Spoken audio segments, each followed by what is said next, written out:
I got bored, so I went through every single match for the rest of the CDL season, which is currently on their website, and predicted the final standings for the year. This obviously excludes games at majors, so this is just your regular season standings based on online qualifiers. And obviously, as you can see here on screen, we have the current standings after 2 weeks. And we're going to go through team by team, tell you the final records and where I have them finishing on the final standings. So starting it off at a whopping 3-25 record, I do have the Minnesota Rocker. Now, the Rocker have yet to have a win through the first 2 weeks. They are 0-3. And this is a team that honestly, I just don't have high hopes for. If you look at the stats for this team overall currently on the screen, none of them are really playing very well in any game mode except for a little bit in control. This is probably a team that maybe ends up making a roster change, which is also hard to do these predictions because you don't know who's going to make a roster change, who they're going to bring in, how that's going to affect the team. But based on what we know currently, and you'll see this in my standings, I have Rocker at 3-25 as the bottom team, the 12th seeded team. Then coming in at number 11, I do have the Carolina Royal Ravens at 5-23. I don't really like that I have the Ravens this low, but based on what we know so far for this team, it just doesn't look super good. I think they're a team that can get a handful of wins throughout the year, and if they make a roster change, if they end up needing to and do even better, I think this can be a solid team. But if we look at their stats overall, obviously Gwyn just really needs some help. In Hardpoint, Real's actually playing pretty good, but in SND and Control, it's pretty much all Gwyn. So this team definitely needs to get Gwyn, the rookie, some help. And that's why I have them at number 11 at a 5-23 record. Coming in at the 10th seed, I do have the Vegas Legion at a 7-21 record.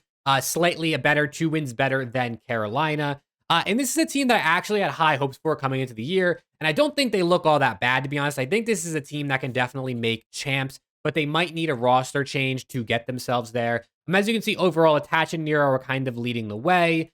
In Hardpoint, in Search and Destroy, they're actually doing pretty good. And then in Control, they're not doing well at all. So they need to work on that for sure. I think, if anything, we might see a move to bring in someone that's better in Respawn over Purge. I think Purge looks great in SND, like I said, but you kind of, you need to win your respawns. Respawns are 3 of the 5 matches or 3 of the 5 games in a series. So I think maybe we might see that type of move. And if they do make a move, like I said, this is a team I can see in the top 8 by the end of the year. But based on what we know right now, I have them at the 10th seed, 7-21. Then coming in at number 9, just outside the champs qualifiers, unfortunately, I do have my LA Thieves. Right now, based on what we've seen from the teams, which is all I can go off of, the team just really doesn't look great. If you look at the stats, everybody is kind of, not really stepping up and pulling their weight in order to get victories. In a couple of different game modes, you can see people are playing well. Ghosty and Hardpoint, Afro and Ghosty and Search, and then Joe Deceives in Control. And I feel like we're a team that probably ends up making a change based on what we know so far at some point. I do have them at 10-18 as the 9 seed.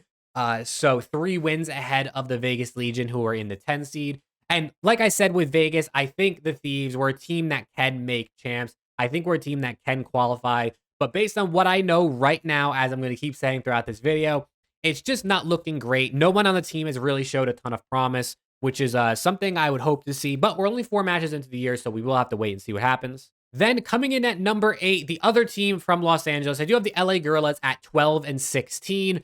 I actually think that this team could make some noise this year. Diamond Con has looked like a top caliber player this year. Assault has also looked really good.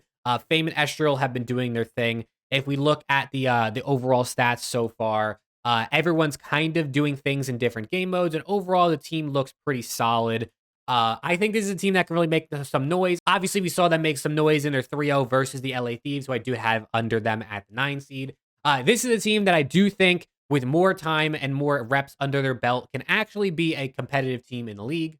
Next up, at the 6 and 7 seed, both at a 14-14 record, I do have the Seattle Surge and the Boston Breach. I have them both as 14-14. Obviously, like I said, this is just based off the online qualifiers, so I'm sure there will be some sort of tiebreakers or things happen at majors that can end up fixing this. But both of these teams, I think, can have a very solid season. Right, Boston overall honestly hasn't looked amazing. Snoopy's definitely looked like their best player. Capsule has looked pretty good at enabling Snoopy to make plays. But overall, I think this Boston team is going to continue to find their footing as the year goes on. And when you have Slasher and Priest on your team, I feel like it's pretty hard to bet against you. And then if we come over, if I can click on it, to the Seattle Surge, a team that started off really hot. I think is kind of going to, be a sort of middle of the pack 6 to 7 seed type team throughout the year. The only thing that really holds them back in my mind is their lack of slaying. It really Illy is the guy doing a lot of the work, as you can see here. But I think if they can have maybe Hook pick up the slaying, Arcedes pick it up in a game mode like Control, I think overall this team can really make some moves. But I do think that their lack of slaying, especially what we know from these players, is kind of what holds them back versus the upper half teams that I have above them. Then we get into our top 5. And at number 5, I do have the Miami Heretics at 17-11 as their final record. Obviously, they're 3-0 currently. They look really good so far. Their teamwork looks great. If you look at these stats, everyone's doing their job. Vickle with a .92 isn't really anything to worry about too much, honestly, in my mind. He's the only one pretty much at that .9-ish range for a majority or for all of the game modes. I'm not really worried about this team. Like, I wouldn't say, oh, they need to make a move to get rid of like Vickle or someone like that. I think this team is amazing teamwork, some of the best teamwork we've seen in the league. And I think they're going to be super competitive. I mean, 17-11 record. The 5 seed might seem not that crazy, but 17-11 is actually a really, really good win rate in my opinion. So I think that this team is going to be really solid. Then coming into number 4, I do have the Toronto Ultra at 19-9 as a final record. Now, there's all these rumors and stuff going around that Envoy's getting crapped on in scrims. I don't know, obviously, how much of that is true. I'm not watching the scrims. I don't have any inside intel. All I can go off is what the same stuff you go off of on Twitter and Reddit and stuff like that. But this team overall, I mean, if you look at the KDs, everyone's kind of doing pretty good except for Envoy for the most part, except for in Search and Destroy. He's actually doing very well. Kleenex, Insight, Scrap, all at above a 1.1 is pretty insane.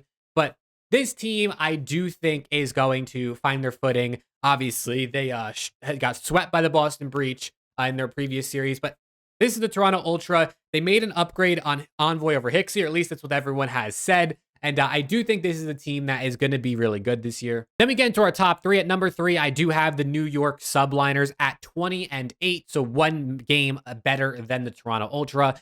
This is a team that I think just has a lot of promise, a lot of slaying power behind them. You have Hydra Skies. Kismet is one of the biggest pop-off players, especially in the big moments on main stage. Then obviously Sib, he apparently has like a hand injury or there's something going on with that as we are heading into the break. So hopefully he's okay. But if we look at the KDs and all the stuff around them on here, I mean, overall, the team looks pretty good. Everyone's kind of doing their job in different modes. And I think that this team has a really high ceiling. And obviously we saw what they did last year, so I don't want to bet against them. Now for our top 2, it's going to be between FaZe and OpTic, as you can tell. And I do have OpTic at number 2 at 23-5 as their final record. I mean, this OpTic team just looks insane. If you look at their stats, 0.2s, almost a 0.3 on Pred. Everyone is literally doing their job, and the team just overall looks really, really good. Shotzi at under a 1 KD is nothing to worry about. He's being the playmaker on the team, and the rest of the guys are doing a lot of the slaying and doing the objective work. So I really wouldn't overthink it if you see Shotzi's numbers and you're like, oh, he has less than a 1. That's not good for Shotzi. He's playing the playmaker role on this team. He's enabling his teammates to slay out. And I think this team overall is going to just be great this year. They've looked really, really good in their recent matches, as you can see here. Obviously, they lost in a Game 5 Round 11 to Subliners. And then they came out 3-1, 3-1, 3-0. Very decisive series, honestly, in my opinion. And yeah, 23-5 as the 2 seed, I think is great. But at number 1, maybe to no surprise, I do have Atlanta FaZe, the team that is always number 1 in the standings at 24-4. So 1 game better than OpTic Texas. And I mean, yeah, this is, I mean, you can see why, obviously. They do it every year. The team is insane. In every game mode, they look great. Search and Destroy Draws got a 0.55, which is insane. Because Draws could be looked at as a top 3, top 5 SND player in the league heading into this season. So I wouldn't overthink it. Draws is going to get his numbers up a little bit, and this team's going to be pretty unstoppable.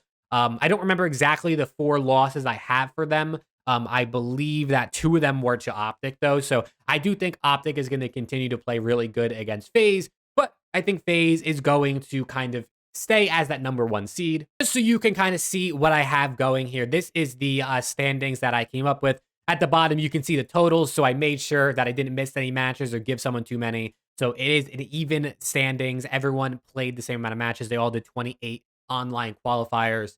And yeah, this is kind of what we're looking at. I think obviously this is very indicative of what we saw to start the season, right? I mean, if you look at this versus the current standings, it's very similar. And obviously, I am doing this on January 10th, 2024. So this is before week 3 matches even start. So I can literally only go off of what I know, but I think this is a reasonable prediction, and I will see how this ends up shaping out through the end of the year. I think a lot of different things can happen. Roster changes, like I said earlier, are a very, very big determinant of, I think, what can happen to a team in the long run. We could see a team like Minnesota, who I have is 3-25, who are currently 0-3 in real life. They could make a change right before Major 1 and end up as a team that's maybe in the top 10, maybe even in the top 8. You never really know what can happen with any of these teams, especially with roster changes.